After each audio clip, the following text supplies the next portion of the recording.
নমস্কাৰ জেমেডিকেল ইউটিউব চেনেলে আপোনাক সকলোকে আন্তৰিক অভিনন্দন। আজি আমি আলোচনা কৰিম ইলেক্ট্ৰনিক পাউডাৰৰ বিষয়ে, ইয়াৰ ইউজ, ড'জ, সাইড ইফেক্ট আৰু প্ৰাইজৰ বিষয়ে আমি বিতংভাৱে আলোচনা কৰিম। ইয়াত কি দিয়া আছে, ইয়াৰ কিবা সাইড ইফেক্ট আছে নেকি, এইটো এলোপেথিক ঔষধ নে আয়ুৰ্বেদিক ঔষধ, এই বিষয়ে আমি বিতংভাৱে আলোচনা কৰিম। আপোনালোকে ভিডিঅ'টো শেষলৈকে চাব আৰু যদি ভিডিঅ' ভাল লাগে লাইক কমেণ্ট শ্বেয়াৰ কৰিব, আন 10জনকো চোৱাৰ সুবিধা কৰি দিব। ইলেক্ট্ৰনিক পাউডাৰ হৈছে এটা আয়ুৰ্বেদিক প্ৰডাক্ট, নেচাৰেল প্ৰডাক্ট, বহুত ভাল এটা কোম্পানীয়ে বনায়।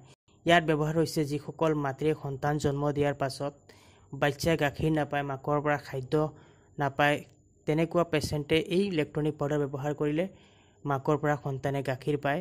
সেই ক্ষেত্ৰত এই পাউডাৰে বহুত ভাল এটা কাম কৰে। এলেম্বিক কোম্পানী বনায়, ভাল এটা কোম্পানী।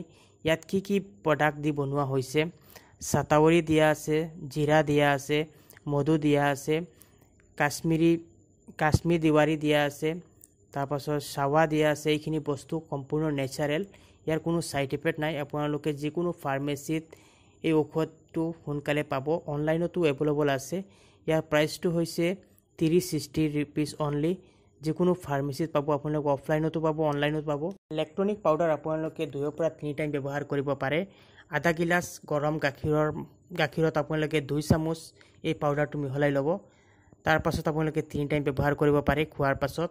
ইয়াৰ কোনো সাইড ইফেক্ট নাই, বহুত ভাল এটা ঔষধ। এটা সন্তান জন্ম হোৱা 6 মাহলৈকে মাকৰ গাখীৰ খোৱাটো বহুত ভাল, কাৰণ এই গাখীৰত মেগনেছিয়ামৰ পৰা, কেলছিয়ামৰ পৰা আদি কৰি ভিটামিন, মিনাৰেল চব বস্তুখিনি ভৰপূৰ থাকে মাকৰ গাখীৰত। গতিকে আপোনালোকে যিমানে পাৰে মাকৰ গাখীৰ খুৱাবলৈ চেষ্টা কৰিব। ইলেক্ট্ৰনিক পাউডাৰ এটা টেমাত 200 গ্ৰাম থাকে। ইয়াৰ সোৱাদটো হৈছে ইলাচি ফ্লেভাৰ থাকে, বহুত ভাল এটা টেষ্ট।